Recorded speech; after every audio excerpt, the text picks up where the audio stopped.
దాని తర్వాత ఎలా సార్ ఎలా సాల్వ్ అయిపోయింది? ఎవరు ముందు మీరే వెళ్ళారా లేకపోతే కృష్ణ గారు పిలిపించారా? ఆయనే ఫోన్ చేశారు. కృష్ణ గారు పిలిపించారు. అంటే వాళ్ళ మీద కేసులు పెట్టాం. అప్పుడు గొడవలేని కొట్టుకున్నారు కదా వాళ్ళు. ఆఫీస్ మీద అటాకులు చేస్తే కేసులు కేసు పెడితే అది తీసేయమని చెప్పి అడుగుతానికి ఫోన్ చేశారు. ఆ తర్వాత అంత సాల్వ్ అయిపోయింది. బట్ అప్పటికి ఆయనతో మాట్లాడేవాళ్ళం కాదు, కానీ హనుమంతరావు గారు, బంగారు గారు అంత మామూలుగానే ఉండేవారు. ఓకే.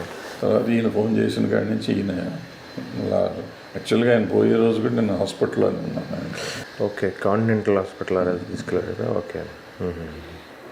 ఇండస్ట్రీలో దాదాపు మీకు 75 years అనుకుంటే మీరు లైఫ్ దాదాపు 50 years ఇండస్ట్రీలో గడిచింది కదా. ఈ 50 సంవత్సరాల్లో మీరు చూసిన ఇండస్ట్రీ ఇప్పుడు ఎలా ఉంది సార్? అంటే ఇప్పటికప్పుడు బాగానే ఉంటుందమ్మా. బాగోకపోవటం అంటే ఇంత ఇండస్ట్రీ ఇట్లా ఉండదు కదా. సో అంటే ఇప్పుడు మనం ఎప్పుడు నేను ఉన్న రోజుల్లో ఎట్లా ఉండేది, ఇవాళ ఎట్లా ఉంది అంటే ఇవాళ ఎట్లా ఉన్నా మార్పు మార్పు సహజం.